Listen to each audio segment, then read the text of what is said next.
You're listening to the CEO's Wing Woman podcast.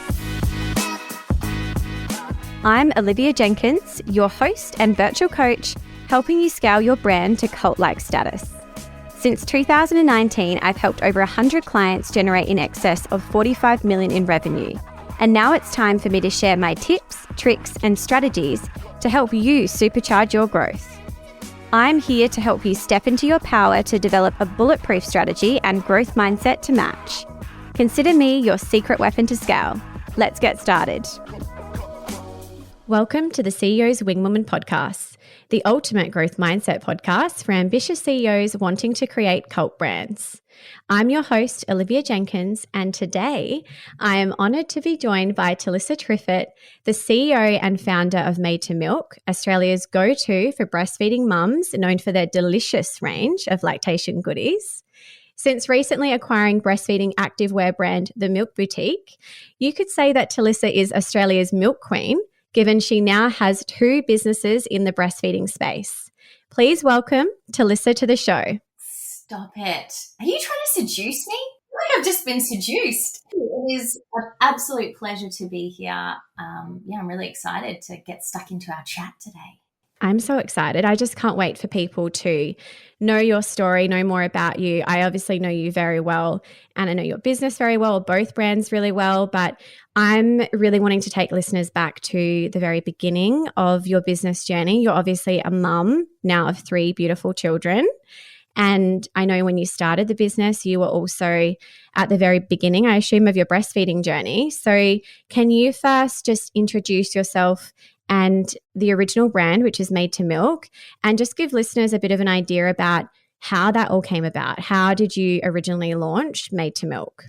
Yeah, for sure. So obviously, hi, Talissa Triffitt. And as Liv said, I am a mother. I have 3 children now. Made to Milk was born when I was breastfeeding my first child. So as a first-time mum, I had no idea what the hell I was doing. And during my breastfeeding experience with her, noticed a dip in my supply at around the 5-month mark-ish and discovered this thing called lactation cookies. Like, what the heck? And I found a recipe. No, I used my recipe. I found the ingredients that I needed to make these lactation cookies and what would help increase my supply, added it to a recipe that I had at home. And literally the next day, my milk's like, I was Pamela Anderson. I had so much milk, and going from not feeling like I could meet the needs of my baby the day before and being absolutely distraught about it. And then the next day, just exploding with milk, I knew that I couldn't gatekeep. Like, I had to share this with absolutely everybody that I could. And so I started baking these cookies in my home kitchen for local mums. And then it really just snowballed so fast and became the absolute powerhouse brand that Made to Milk is today and business. And it's really, oh my gosh, I'm just holding on for dear life. And I'm now 3 children in and have breastfed all 3 and have been really lucky to have Made to Milk by my side through each breastfeeding experience. So it's been full on. I love that story. I know with my first, I had a similar experience where at the 4-month mark, my milk just started to dry up. And I don't know if there's science around that the 4 or 5 month mark is when that happens, but it is genuinely the most stressful feeling when you have a baby that is still reliant 100% on milk and you're not at the stage yet where you've introduced solids or anything like that to be able to top up and not have enough milk. It is just so stressful. And I think there's so many emotions that come with that, particularly as a first-time mum, where you're really trying to find your way through the crazy journey that is motherhood, and you feel like your body is letting you down. You have these thought processes where you think, I'm just meant to be able to create this milk and I can't do it. And so to be able to create a product like that gives mums confidence and solves that problem of, poor milk supply or low milk supply is just an incredible thing. And I think it is the very basis of a strong brand as well, to come into a market and deliver a product that solves a genuine problem that consumers have. And I know you've recently mentioned to me about the way that you go about things as well with the customer base that you have. And I want to take you on a little bit of a sidestep for a second around that in how you approach customers that are facing low milk supply in attempting to get the products to them as quickly as possible. And I know that you send everything through express post, and that's for a reason, isn't it? You want to get the products to customers as quickly as possible. Yeah, absolutely. And along the way, we've had different freight companies approach us and want to take on our business. And the first question I have for them is, how fast can you deliver these parcels? Because, and I've always had a very strong kind of like, this order has to go out within the next few hours. We have same day dispatch up until a certain point. As much as we physically can, we get as many orders out as fast as we can, because I know that vulnerable position that so many mums are in when they're ordering our cookies.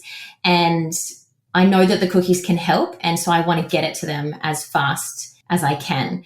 And you know what? That's been kind of the vulnerability of mums in that time. They're highly emotional and, quite highly strung, and understandably so, because I've been in that position myself. So I think I also have a lot of empathy for their situation. I can put myself in their shoes because I have been in their shoes before.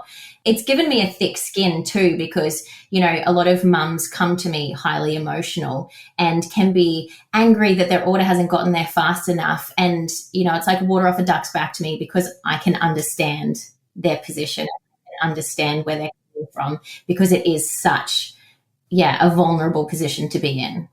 It's stressful. I mean, having a baby that's crying, the main reasons that babies are crying at that age is either because they're tired or they're hungry. So I completely understand. And I just love that about you as well, that you can see through those interactions with customers, whether it's that stress around not receiving things on time or whatever it may be. And, it's no secret, particularly since the pandemic, that the postage system is not what it used to be. And the network is a little bit fragile and overwhelmed. So I just love that you have such a customer first, customer centric approach to everything that you do. And I'm curious to find out more, when you think about the success that you've had so far in the business since you first started Made to Milk, if you had to sum it up in 3 distinct ways, or 3 things that you think were the foundation or the cornerstone of your success, what would you put those 3 things down to? And would your customer first approach be one of those?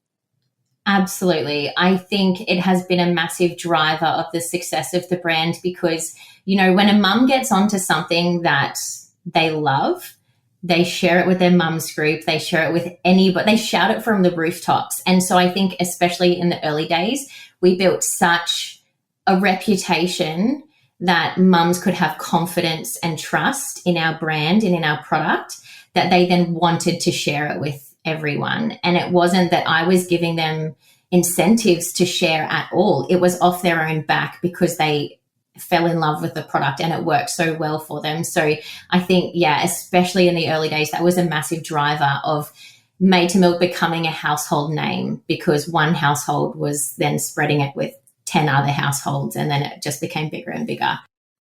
I think that's something that mums do so well. When you discover something as a mum, you become that brand's number one ambassador.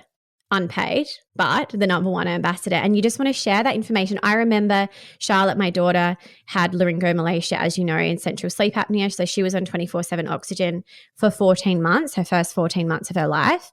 And one of the things that I discovered was the tape that you put the oxygen tubes onto her face with caused massive reactions and skin thinning, because every time you took the tape off, it would literally rip the skin. And so over repeated usages, it would get so tender and so inflamed. And so I remember discovering this sensitive tape at the chemist. And yes, you had to retape every day, which was a little bit frustrating. But the benefit of that tape was it would just slide on and off. So it didn't cause any irritation to the skin. Literally, you should have seen me in the street. If there was ever an oxygen mum somewhere, you better believe it, I would run over and be like, do you know about this tape? It's at Chemist Warehouse, so you can buy it here. And I would bring it up on my phone. And there's just something about giving a recommendation as a mum when you know it's going to change someone's life for the better, when you know it's going to impact their family for the better. You want to, as a human being, you want to share that information. So it comes as no surprise to me that you've created that type of consumer within your business and that community as well, because as a mum, I know how much we love to give recommendations. Yeah, absolutely. And I think that's also been one of the biggest achievements in business and in my business journey too, is having mums approach me on the street. Like, that has been something unexpected that I never thought would happen, but I could basically go anywhere in Australia now and somebody would approach me somewhere and say, you changed my whole relationship with my baby because of your products. But, you know, it gave me confidence to be able to feed my baby, and it completely changed the dynamic that I had with my baby. And, you know, postpartum mental health is a very fragile thing. And if I can impact that somehow in a positive way, like I've done my job. I'm done. That is just the best feeling when you think about being a founder or owning a business. And obviously, we all start businesses to help someone in one way or another, whether that's through a service or whether it's through a product. We're solving a problem, we're helping people. But that just must be the most heartwarming feeling to have these conversations with real customers in the street. And I can only imagine what those moments must feel like for you. I would imagine it makes all of the hard moments in business actually worth it when you receive that word of mouth feedback directly from your customers, and you must just feel like you've made it.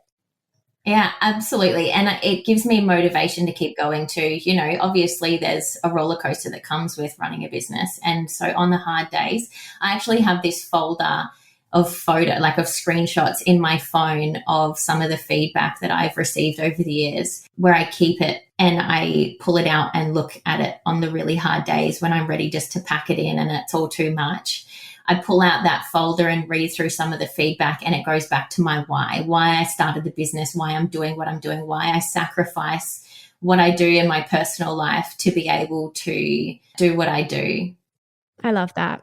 That's what it's all about. I know we had a really good conversation the other day about vision, and I think that is absolutely what it's all about. When I think about the most successful businesses, they're led by visionaries that have a strong vision and have an unwavering commitment to that vision. And I think sometimes maybe there's this misconception that you do always feel super aligned and super inspired. And I think that's not real life. You know, we all have different seasons in business where things upset us, or we might take some things to heart. We might have a bad day, and that's okay. But I love that idea of having a folder of screenshots, of testimonials, of feedback that you can return back to put some wind back in your sails. That is such a good idea.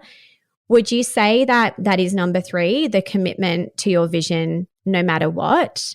Yeah, absolutely. And I remember somebody asked me recently, I did like a question box on Instagram on the business page, and somebody asked me if I will feel less relevant when I move out of the breastfeeding space in my life and the breastfeeding stage of my life, and whether I would sell Made to Milk or, you know, move on from Made to Milk because I'm not at that stage of life anymore. And I really, it really made me deep think about what Made to Milk means to me. And I think that it was born out of such a pivotal point in my life that it will always be such a huge part of who I am. And I cannot see in the foreseeable future giving that up. It's a part of me, basically. It's part of your DNA now. It really, we are one and the same. I love that. And I think I'm not surprised. Again, I know you very well, and I know how passionate you are, and you're such an incredible person. And I also know that you've recently acquired another business in the breastfeeding space, hence the tagline of Australia's Milk Queen. So can you tell us a little bit about how that came about? What were you thinking in the context of you've already got 3 children, you've already got a highly successful business being Made to Milk, you have a lot on your plate, and you've decided to acquire another business. So can you bring listeners into a little bit of the backstory around the Milk Boutique and how that all came to life amidst everything else that you've got going on right now? Yeah, look, Liv, I don't know if I was thinking when I took it on board. I was going with my gut probably and just diving straight in. And then it wasn't until a few months later, I'm like, what the hell have I done? This is a beast in itself. But no, so, obviously I am well aligned. Like, this business that I've now taken on is well aligned in the space that I'm already in. And I know this market, this target market, like the back of my hand. I am this target market. So yeah, it was very relevant to me. And when Tammy, the previous owner of the Milk Boutique, when she came to me, it was just kind of like a natural takeover, I think. And it just went so seamless. Like, I can't even tell you how seamless the transition has been. There is a lot of stigma, I think, around going into business with friends or doing business with friends and people who are close to you. And, I was a little bit nervous about that, in how we could maintain our friendship doing business. And, but oh my gosh, hats off to us both. I think we both just look back and we were so proud of the way that we conducted ourselves. We were both so respectful of each other through that process, and our relationship has, stayed intact coming out of that. So, hats off to us both. But yeah, so when Tammy approached me about possibly taking on the Milk Boutique, initially I put it, nah, I can't take any more on. It would be too much. Like, I wouldn't be able to handle everything. And it's a fashion business. So it's not something that's something that's new to me. I've worked in food product for so long, and I don't know how fashion works and designing, and that's just a whole nother beast that I didn't know how to handle. But the more that I thought about it, and the more I took the time to really weigh out the pros and cons, the more my gut was just telling me this is going to happen, whether you like it or not, basically. I love that. And I think making decisions that are gut-led is very much visionary mentality. Every visionary that I know definitely makes decisions somewhat out of logic, of course, but they're often driven by gut. And even when something might not actually make sense, if their gut is telling them that it makes sense, they go with that. And generally, it's always right. So I love that you were called to do this from your gut and led with that and really committed to it. And I also agree that the both of you have handled the sale process really well, and it's been very seamless, particularly from the outside looking in as well, from what I can tell with the community, and obviously everyone rallying around you to give you lots of support with the handover, and obviously taking on the brand, for your first couple of months. So for listeners that are listening to the episode today and want to know a little bit about the Milk Boutique, can you give us a little bit of a rundown about the Milk Boutique? Obviously, it's fashion. It's different to health. The good thing is they're both very fast industries and there's a lot of alignment there. But can you tell us a little bit about the business itself and where you want to take it? What's the vision? Yeah, for sure. And, I really worked out, I think, my vision, or really put it down on paper in our last few conversations over the last few weeks, in that I really had a deep think about what my vision is for the Milk Boutique and what it means to me. And I think that, as a mum in that early postpartum phase, we sacrifice a lot and we pack up almost a life and put it in a box and put tape on it and label it, pull this back out again when I'm back to feeling myself. And we put it in the garage away and sacrifice a lot for the now and the space that we're in. And we might not feel our best. We might not think that we look our best. But yeah, we make do for the period of time that we're in until we can pull that box back out. So my goal for the Milk Boutique is to not have to sacrifice in that period of time, and to have everything that we love when we want it, and not tucked away in a box for when we're feeling better again. It's that you can feel amazing, you can look amazing and be comfortable and functional at the same time, because the Milk Boutique is a brand for breastfeeding and for maternity. So you have that functionality as well as you feel comfortable, but you also look amazing. And we don't have to sacrifice for that stage of our life. That's really, I think, what my vision is for the Milk Boutique, is to be able to give mums back that confidence that they put aside until they get to a point where they feel like they can be confident again. Is that we can be confident every stage of our life. We can feel confident. We can feel amazing at whatever stage we're at.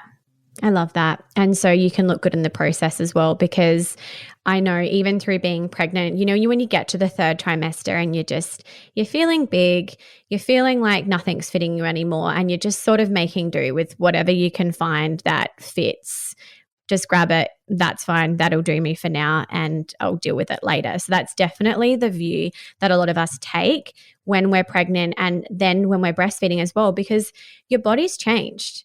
When you're pregnant, you can't wear the jeans that you used to wear before because they genuinely don't fit. You can't wear potentially some of the crops or tops that you wore before because your breasts have changed shape and size. And as you said, Pamela Anderson. So you're just in a whole new season. And I think I definitely, when I first started feeding way back in 2017, I didn't know about the Milk Boutique back then, but I remember going to a local shopping center and no word of a lie, spending like 3 hours walking around trying to find some crop that I could actually get my breast out of to feed my baby. And I could not find a single thing. And I was looking for zips. I'm like, there has to be something out there for me. And I could not find it. So I definitely feel the Milk Boutique has provided that option for mums to be able to feel confident to wear breastfeeding friendly crops that have clips, that are functional, that make you actually want to get out in the sunshine and walk your baby and get out there and exercise and be active, because otherwise there is this feeling, this fear almost that you're going to go out and if you're not wearing the right thing, you almost have to go and try and find, depending on how confident you are. I wasn't particularly confident feeding in public, in all honesty. So I would be the person that's trying to find the local public toilet or something that I could sit in and get my whole breast out because I wasn't that confident. So I think it's amazing that the Milk Boutique is able to provide this. And I just love that, once again, you've got a vision that's so heart-centered and so customer-focused as well. It's not about you, it's about helping them. And I think that's amazing and it's a testament to you. And I think Tammy has done such an incredible job at establishing the brand and building that reputation that mums can have confidence in the product. And so no pressure, but it's up to me now to then continue on that legacy. I have full faith. Look, I go through ebbs and flows of having full faith in myself and then not. So you're amazing. And you've done so well with Made to Milk. And obviously, as you say, the brands are very much aligned. You could almost say they're sister brands in the same way that you and Tammy are sisters. Isn't that ironic? Oh my gosh, it's destiny. It's just destiny. Circling back to Made to Milk, obviously everyone loves to hear the juice. Everyone wants the drama. And I would love to hear more about some of the challenges that you faced as a business owner. And it doesn't necessarily have to be about Made to Milk. You're now the owner of 2 businesses. And I'm sure that there's been some challenges that have come up with taking on a new business. So when you think about the 3 biggest challenges that you've faced so far, what would those challenges be and how did you overcome them? Yeah, this is a huge question, and immediately 2 come to mind that have been big challenges for me mentally, emotionally. One of them in particular, I know it gets talked about a lot, is copycats.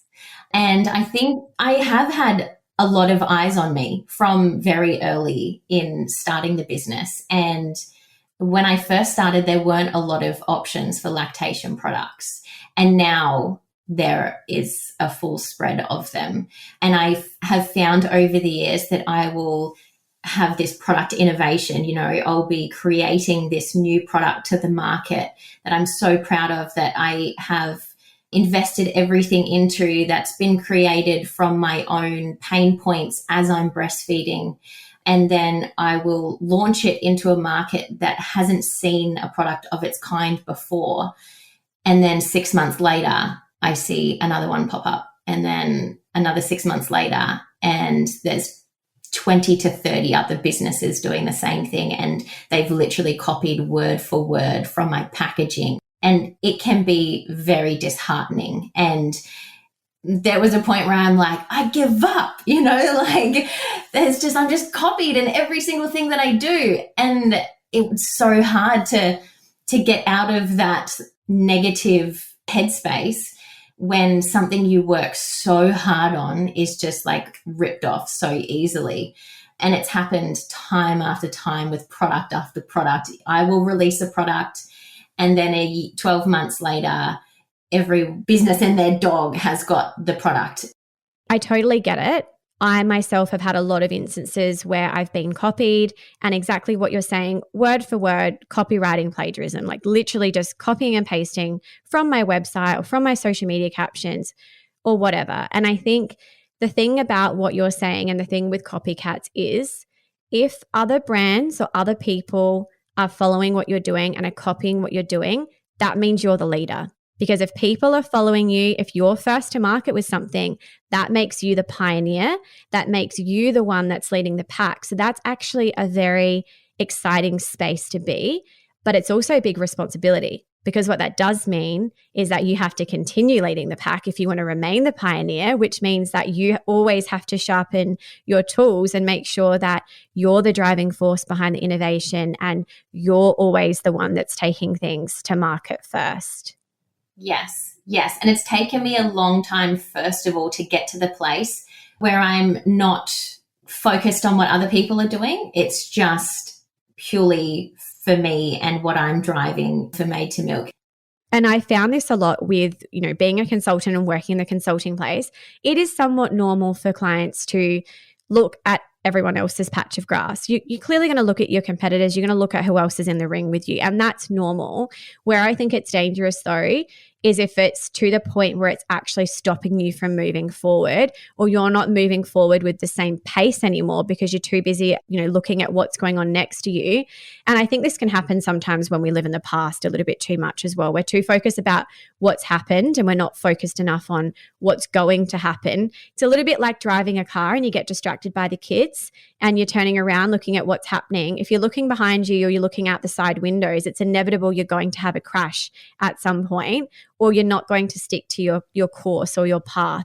Yeah, for sure. And, we talk about roller coasters in business, and those down points, I think earlier on, were driven by what I could see other people doing. And so it was up to me to pick myself back up and get back on that incline and get out of that negative headspace. And the only way I could do that was to stop caring about what other people were doing and to realize exactly what you said, that it's actually a very privileged position to be in, because I am the pioneer in the field and everybody is looking to me to see what comes next, what's she going to do next. And there's an element of hype and excitement about that, in that she's the one driving this whole industry. What's she going to come up with next? And that's exciting for people. So yeah, it is. I have learned over the years, and especially now, I don't care what anybody else is doing. I'm just doing what I'm doing. And that has been, and I think it's really helped in my business too. I think back even at the beginning of the year, I had this whole year planned out with new product launches and I had everything in the works ready to go. I think we've had I don't know, you're probably sick of me jumping on in our meetings and being like, oh, I've got this new product coming. And I've had back to back this year, because I've put myself in such a creative headspace that now I'm not caring what anybody else is doing and I'm just focusing on what I'm doing. And so it's just been really this awesome, creative headspace that I can be in to innovate and bring new things to the table. So when you think about how you overcame this copycat saga that does happen to a lot of us, was that a decision that you made not to care about what other people were doing anymore? Not a feeling, right? A decision? It had to be a decision. It had to be. I had to consciously make the decision not to look at other people's Instagrams, because every time I did, it would negatively impact me. It would say, oh, but they're doing this. Oh, should I be doing that? Or should, and then I would start to rethink everything that I had worked hard on. And it was just too negative. And so I consciously had to make that decision to stop. You get the wobbles. That's really what it's about. Hey, you look at something, it might trigger you a little bit, and then next minute you've got the wobbles, and the wobbles aren't good in business, because if you're not coming from a place of being totally congruent, totally calm, totally centered, then you might ultimately make a decision out of fear or out of being triggered, or ultimately have days and weeks in your business where you're actually unproductive because something has thrown you off course. Yeah. And you know what? It's changed my thinking so much that now I only find out things that my competitors are doing through other people who say it to me. It's not my own investigations. And so, and I'm in such a good place now that when somebody says that to me, I'm like, wow, good on that business. You know, I can really appreciate how hard it is to work on a new product, and whether, you know, they've taken inspiration from myself or somewhere else. Yeah, I don't know. I'm really like, wow, that would have been a lot of hard work for them to bring that to market. So, you know, all props to them. You know, I feel like I'm really in a good space where I can be positive, you know, and happy for other people's success as well. Yeah. Yeah. What would be the second challenge that you face? First would be copycats. What would number 2 be? Number 2, I think in Made to Milk specifically, along the way, there's a lot of compliance in the field, in the industry that I'm in making sure I'm not making false health claims on my products too. And it's been a lot of learning, a lot of research, and, you know, any woman can start baking lactation cookies and make a business out of it. But what they don't realize is there's actually a lot of compliance in terms of health claims to be made on things. And that's taken me a really long time to wrap my head around. And also, you know, I get mixed feedback from health professionals too. You know, a lot of lactation consultants, especially from an older generation, are hesitant for these new things and products to come into the market to help. And they often, there's, you know, this negative spin on lactation products in that mums will rely on them in the first instance and think that they are going to be this almost like magic pill that solves all of their milk supply issues. And so I've really had to do a lot of taking on board of, in the first instance, you need to see these health professionals to see if there's any underlying issues that are impacting your milk supply. That's the first instance. Yes, my cookies will work for some, not all, and you can't rely on them as a long-term fix for, you know, milk supply issues. You need to go and see the professionals first. And, you know, that's been a lot of learning over time. And I have had to be very careful in the things that I say and the things that my brand promotes and the information that I put out there to make sure it's accurate and it's in line with modern research and it's responsible as well is a really big piece of that. Yes, absolutely. And that responsibility comes in the disclaimers that I put on everything. That's like, go and see your healthcare provider first. And I think a lot of the negativity comes from people who don't realize that about my brand or aren't in those personal conversations in my DMs that I have with mums on the daily, where they come to me for advice on their breastfeeding. And immediately my first reaction is not to try and sell them cookies. It's to tell them to go and speak to a healthcare professional. And a lot of those healthcare professionals don't see those conversations that happen behind the scenes. So they immediately think that my goal as a business owner is a money grab. I'm marketing these magic pills to somebody in a very vulnerable state to take advantage of them.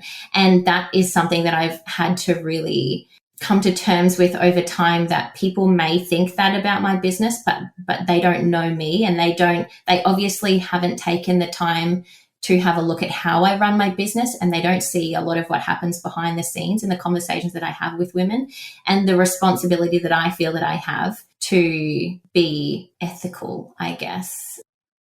That's such good awareness as well, because I think one thing in life is that at the end of the day, in any situation, we only see the slither of the situation that we can see. We never know 100% all sides of the story because we haven't been at all sides of that situation. So I think to have that awareness that, you know, you may be unfairly judged because someone doesn't know you or they haven't personally witnessed you having these private conversations in DMs. But again, what I do think that it symbolizes is, once again, you're very customer centric in solving the problem for your consumer, even if that technically means that it may be your product in tandem with a really good lactation consultant or another health service or health provider. So I think that's, again, a credit to you that you have a lot of integrity with the way that you run your business. And as you say, it's not just about selling product. It's about every single mum and helping her find her way in her breastfeeding journey so that she can be confident in breastfeeding and she can have access to the support services and the products that she needs to thrive.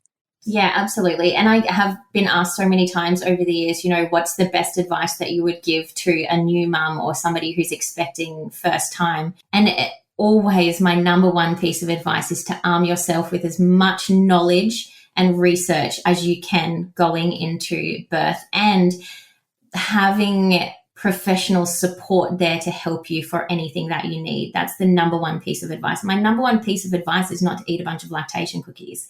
Like, sure, maybe somewhere down the track that might come into play and that might be helpful for you. But number one is to arm yourself with the most amount of knowledge and support that you can. Absolutely. And I think it gives you that confidence as well. The more you know, the more confident you are to back yourself as well and have those conversations on behalf of yourself and to advocate for yourself and for your baby if you need to. So I love that. What would number 3 be? Is it a Made to Milk challenge or is it the Milk Boutique challenge? I'm keen to know. Yeah, I suppose if we talk about where I'm at the moment, the biggest challenge is to wrap my head around or find this new balance between juggling 2 businesses and 3 children and now a team of staff and all of the things and trying to wear all of the hats. That's probably a big challenge for me in my current space. I am definitely not nailing it. And obviously the Milk Boutique is something that is new to me and I'm still learning the ropes of in designing fashion pieces, designing pieces of clothing. That's very new. So that's a challenge for me at the moment. And I definitely have not overcome it yet, but hopefully I will get to a place where I feel like I am nailing it. Absolutely. I think, it's a journey. I think you're in a season right now where you've got a lot going on. You've just taken on a second business. You're finding your feet in a totally new industry. Fashion's a lot to get your head around. And I think that confidence will come in time. And it's a little bit like the unconscious incompetence then becomes conscious incompetence, then becomes conscious competence, and then becomes unconscious competence. And I think you're probably in the stage at the moment where, in the very, very beginning, you probably felt consciously incompetent, like you knew that you didn't know this new industry and you had to get your head around it. Now you're consciously competent. I think you're doing an amazing job and all of the things that you've got in the works. I obviously know all the secrets of all the things that are coming up, but I think that you're now in a stage where you're consciously competent. But like all things in life, the more that we do things, the more skills that we build in a certain area, eventually it becomes second nature. It becomes that unconscious competence. And so I'm sure that is just around the corner for you. So you've already achieved so much. It's wild when I think about how young you are and all of the amazing things that you've done in your life so far, as well as being a mum of 3. When you think about the brand, and maybe this is Made to Milk because you spend most of your time there, but when you think about the Made to Milk brand, what would you say your 3 biggest achievements are that you just feel so proud of to date in your career?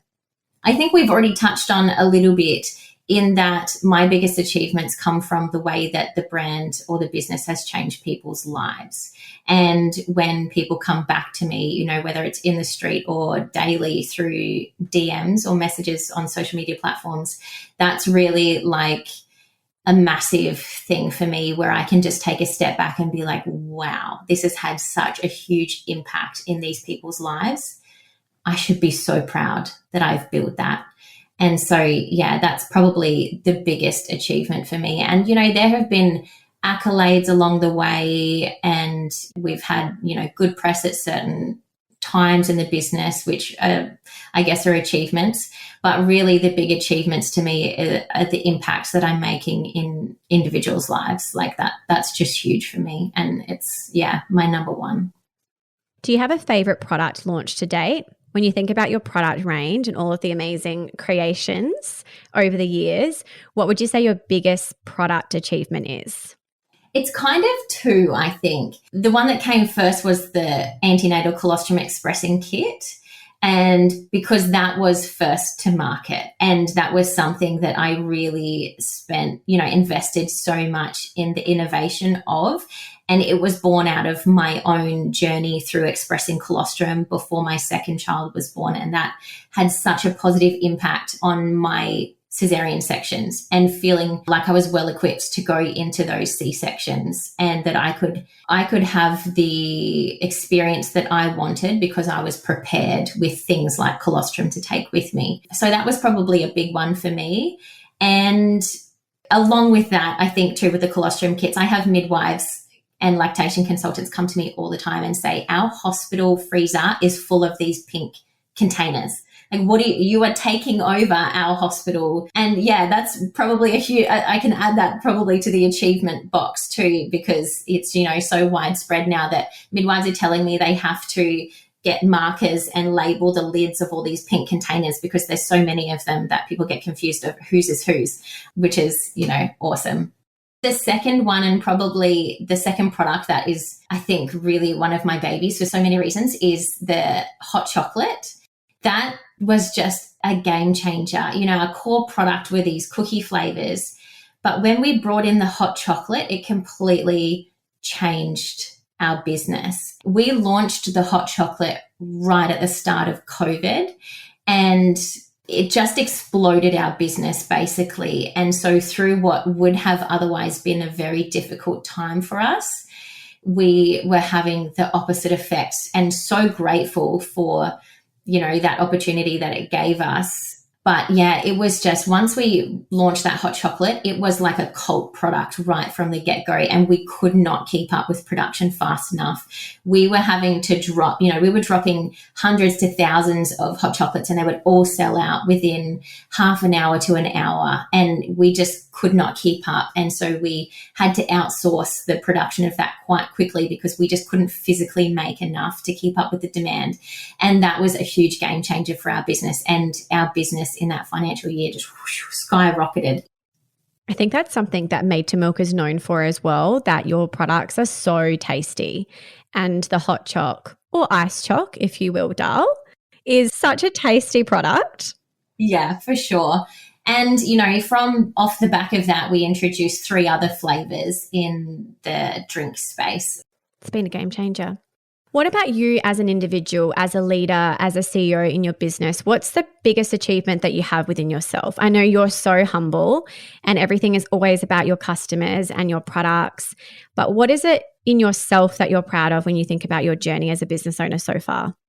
I am so often bogged down by the hustle of the day-to-day that it takes one of my staff members to kind of like tap me on the shoulder and be like, hey, look around you. Look what you've created. It's unreal. And we'll be standing in the warehouse and, both me and my operations manager will both be tearing up like, whoa. And the fact that I think that we've been able to cultivate, and it's not entirely me that's done this, but the fact that we've been able to cultivate an environment that is uplifting and supportive, and that my staff want to come to work every day is just incredible. And yeah, I feel very, very lucky and blessed to want to walk in the door and they're like, I wouldn't say, well, yeah, they're my friends, basically. I know probably as a business owner, you should say that, but I love going to work every day and getting to hang out with these girls. Like, they just have such a positive impact on not only the business, but on my life. So, and they're mothers to my children too. Yeah, that's pretty amazing. My heart has flutters listening to you. I'm just bursting with pride. You are such an exceptional human being in every possible way. And I just have so much admiration for you as to these amazing brands that you've got under your wing, but just how you show up every day with so much integrity and so much responsibility. It's amazing. And I think you're such an inspiration for so many business owners, so many mums. And yeah, I love listening to you. I could listen to you all day. On another note, there's a lot of people that may not know this, but you and I have both been brought up in highly religious families from birth. And I know that we touched on this the other day, but I'd love to know if you think that, is there a synergy in having discipline in your faith and having discipline in your business, because you are someone that has radical responsibility. You take responsibility in everything that you do. And I just wonder, is there a synergy there between having discipline in your faith and having discipline in your business? Yeah, absolutely. 100%. And I think from such a young age, it was instilled in me these very strong moral principles, this moral compass, if you will. There's, values and beliefs and principles that are drummed into you from, your very early formative years. And so there's a massive emphasis on having strong moral ethics and integrity, and they are big building blocks. Things like being honest in all of your dealings, to treat other people with kindness and respect.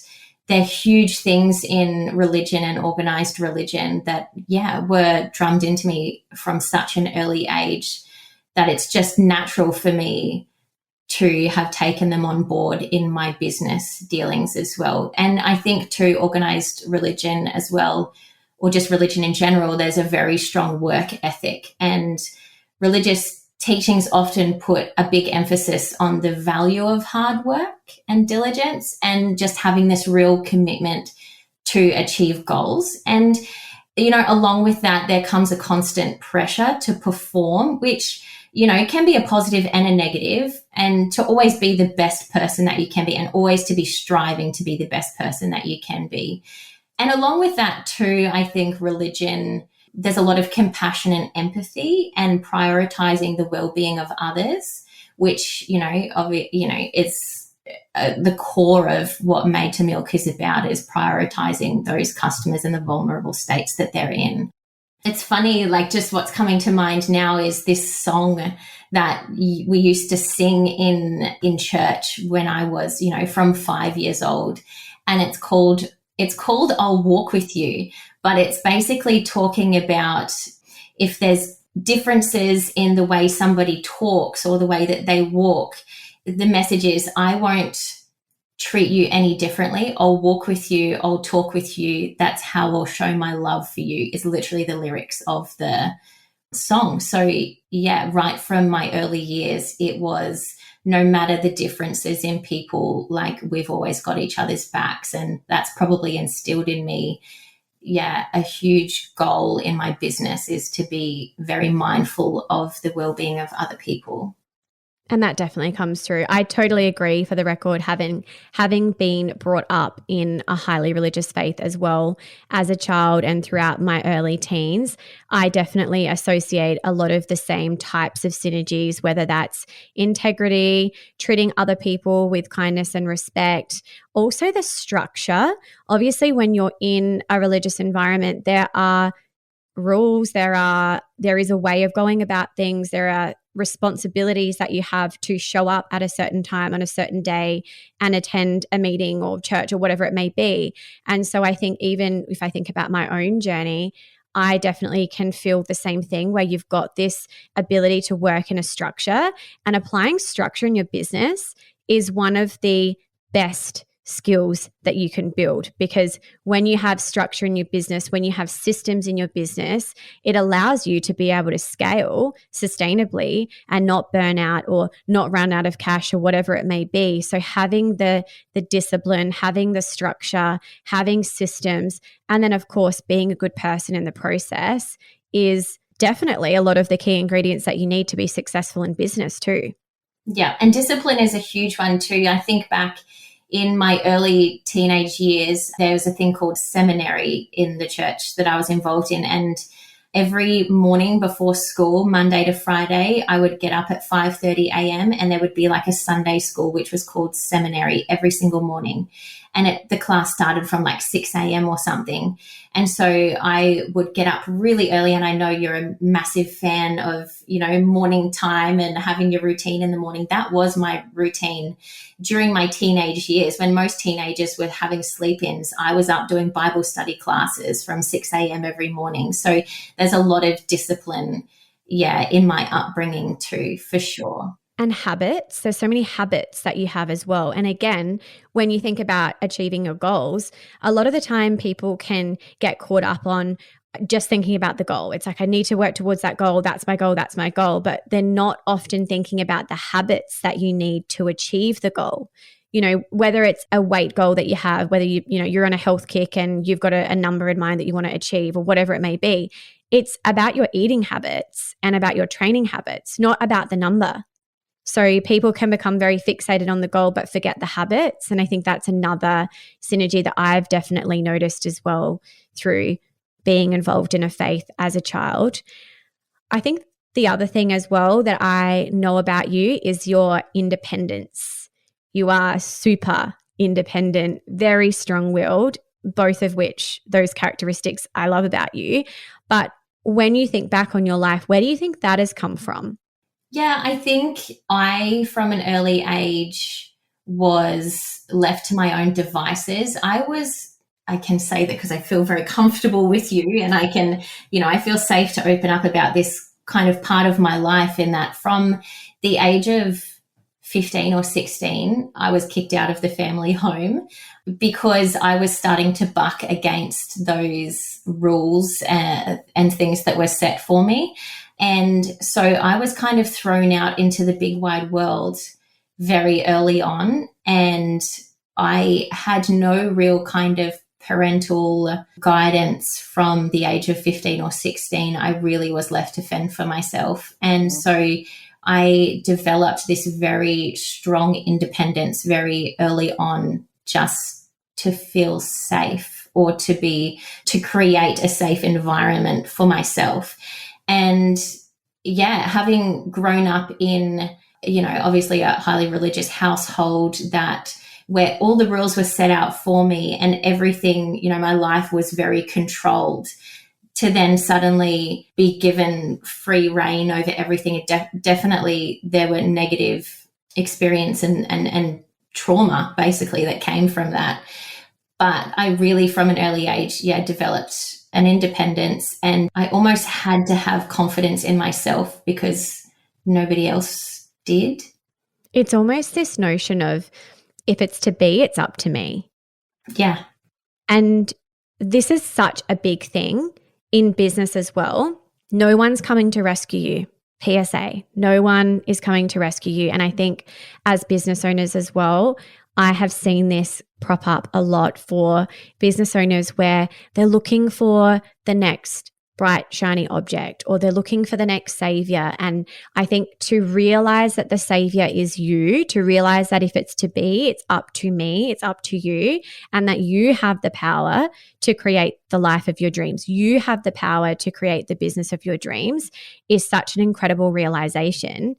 And it sounds like you made that decision that you were going to be that person for yourself from a young age, which, yes, of course, I think there's disadvantages to that it would have been lovely for you to grow up in an environment and not have that situation unfold. But who knows? Had you not have had that situation unfold, would you be the person that you are today? Would you be the person that has this radical responsibility and is able to back yourself with confidence? Yeah, no, I don't think so. And I think too, along with that, I couldn't trust most of the people in my life. And so I had to rely on only myself, and I couldn't trust other people to do things for me or to have my best interests at heart. And so I had to have my best interests at heart. And I can see it now, even as I go through business, there's things I have real trouble trusting people and trusting them to do jobs as well as I know I can do it. And, we've had conversations about it. You're just like, you need to let go of that. Like that, you're above that now. That's what you need to give. That's a job you need to give to somebody else. But I hang on to things because I feel like I can't trust other people to do it as well as I can, but also there's an element of control too. I need to be in control of my space and my environment, because a lot of the time it felt out of control to me when I was younger. And so it's a way that I have control over something. And I think so too, like just bringing religion back into it a little bit there. My life from a very young age was all laid out for me, like what was instilled in me is I will follow God's plan for me, and he has a plan for my life. And my businesses and especially Made to Milk, because it's been with me for so long, have given me an opportunity to really live my life on my own terms. And that's why I feel so much control over it. It's almost exhilarating for me because it's given me an opportunity to have control and to make my own plan for myself and my own plan for my family. When I was somebody historically who made every decision in my life based around somebody else's plan for me. And so with my businesses, I can be me, and I am not this highly curated version of me that was living up to everybody else's expectations of what my life should be like. So since having left that religion, it's really almost broken the mold of what everybody expected my life to turn out like, to be a mother to children. And that is my main focus and drive in life, is to procreate. And that's, I've really, I think, tried to prove to myself that I'm more than just a vessel for procreating. Like, there's so much more to life. And that's something I really want to instill in my girls too, is that they can be whatever they want to be, and they can do whatever they want to do. And hopefully I'm that example for them too. I love that. There's so much power in that though. And I think what I was getting from that is you're the creator. You became the creator of your reality. You took control, yes, to create the pathway and the destiny, if you will, that you wanted to create for yourself. You created your life. You created your business through a series of decisions that you made, and you're now here today. And I think that's wonderful. I think as well, having had very similar experiences to you growing up, religion and family life and all of the things, I witness what you're talking about with control as well. And I think the biggest thing is, for anyone that's had to be hyper independent for whatever reason and had to take responsibility quite early on in life, it's really important to think about the old emotional home is the control, right? But the new emotional home that we're all working towards is freedom. Because in reality, yes, it's amazing to be able to control everything and have it, the way that you want it. But in the context of business, that can ultimately end up holding us back at some point in our journey. And I think if, for those of you that are listening to this, if being a control freak or, a controlling person in your business is ringing true right now, ask yourself the question whether you are actually going to be able to continue to grow if you continue to control always. And I'm not saying blindly trust, because I don't think that's the answer either. But I think allowing yourself to delegate, delete or outsource anything that's not your highest and best purpose or an energizing task in your business, or anything you don't have to be doing as a CEO, but placing it with people that are experts, and also with boundaries. Because I think the biggest thing when it comes to control is we can actually set boundaries, and we don't have to force people to live up to those boundaries. But if those boundaries are in place, then there are consequences if you don't meet them. And that's what allows you to sort of let go of some of the control and then continue to grow. Because I've seen this a lot in businesses as well. And, this is more from a listener perspective, but I've seen it where there are CEOs who are very much control freaks, and for whatever reason that might be. But ultimately what ends up happening is you reach a stage in your business where you don't actually grow anymore, because you have to release some of the control and delegate in order to transcend and get to that next stage. So I definitely think there's something in that as well around being able to set healthy boundaries and enforce them so that you can trust more. Yeah, absolutely. And relinquishing some of that control over tasks that are very time consuming too has freed me up to then live a better work-life balance too. My goal when I started Made to Milk was to have a business that I could do alongside raising my kids and being home and present with my kids. And I think I lost sight of that somewhere in the middle, where it was just such a hustle and the business was scaling quite quickly, that I was just kind of like being dragged along with it and was working very, very long hours. And obviously as a business owner, your brain never switches off. My brain's still going at 2 a.m. most mornings. And so really, relinquishing control over some of those mundane tasks in the business has allowed me to have the freedom to better my work-life balance and be more present for my children when I'm with them too, which has brought me back to that first goal that I had with Made to Milk when I started. Definitely. And I think there is the season in your business where you grow, and then there's a season where you consolidate. And I see this a lot in businesses where there's a stage of growth, and then there's a consolidation phase, and then there's growth and there's consolidation. And I think it's just about when you're consolidating that growth, really taking the time to put the systems and processes in place, which I know is time consuming and sometimes really painful to think about. I'm so busy right now, and to think about taking any amount of time off and stopping the clock to put a system or a process in place seems overwhelming. But that short-term pain is a long-term gain, because then you can actually have the discipline and the structure and the systems for people in your business and those around you to be able to step in and hold space so that you're able to elevate and do something else in your business, because you are the visionary. And no one can replace you in the business. So we need you as the visionary to be in a creative headspace. And in order to be in a creative headspace, you can't be at capacity, because if you've got no white space, then it's not really the right type of environment for you to be creating, because you need that space to be able to breathe and be able to think and be able to call in all the amazing new product ideas that you have. Yeah, absolutely. And that's not something that comes straight away. I think too, when I think back into the early days of the business, you are everything. And, just as one example, I've always done all of my own bookkeeping. And I remember that was like, I couldn't believe, you were mind blown. We had this discussion, I think a few months back. You were like, are you still doing all of your bookkeeping? It's like, why haven't you outsourced that yet? And I probably, I have actually, you'll be very proud of me. I have been looking at that. But that was pivotal for me right in the beginning, to always have eyes over the financials of the business, to know if it was profitable, always keeping it profitable enough so that I can still have a business at the end of the day, and always knowing the numbers so that I'm always aware of what's happening and where things are going and what we're spending money on that maybe we don't need to, or whatever it is, that the business can still keep ticking over. Because if I wasn't as invested in that right in the early days, especially, I might not have a business right now.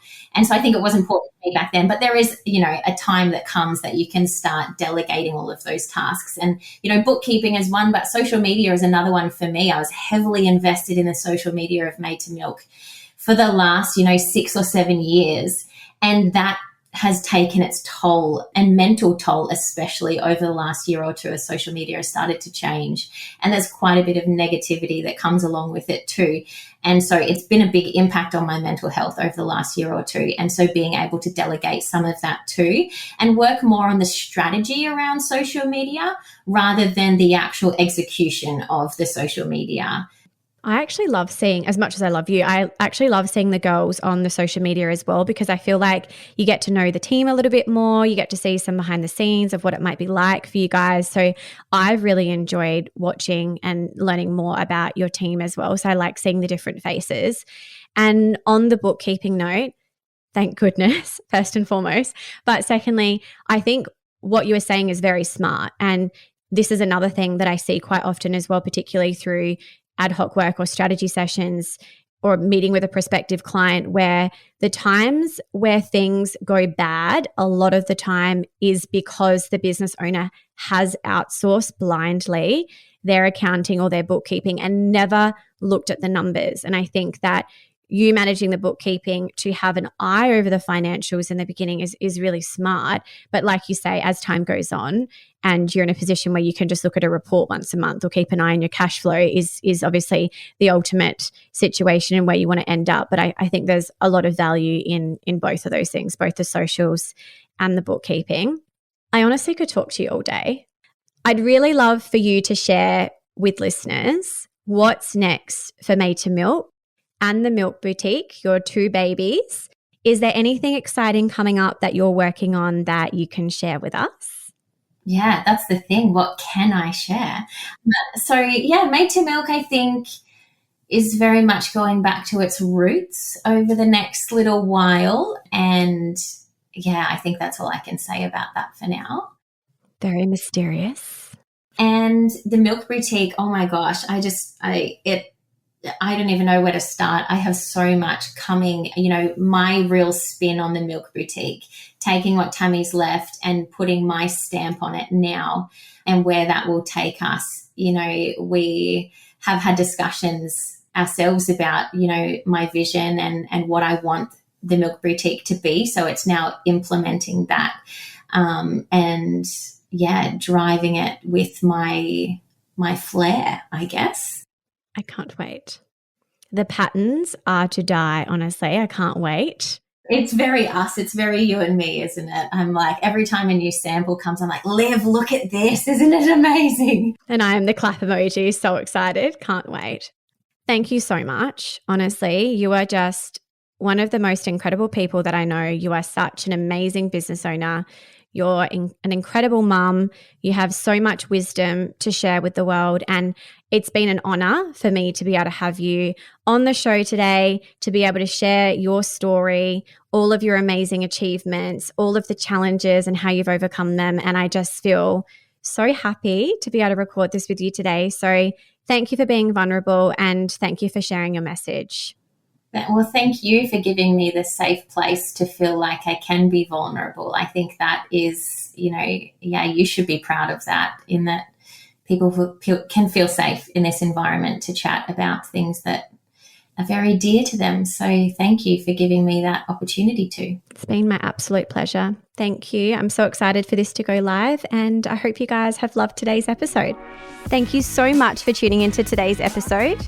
If you loved today's show, be sure to let me know by leaving a 5-star review. You can also connect with me via Instagram at oliviajenkins.co or learn more on how we can work together at www.oliviajenkins.co. Have an amazing week and I can't wait to connect with you in the next episode.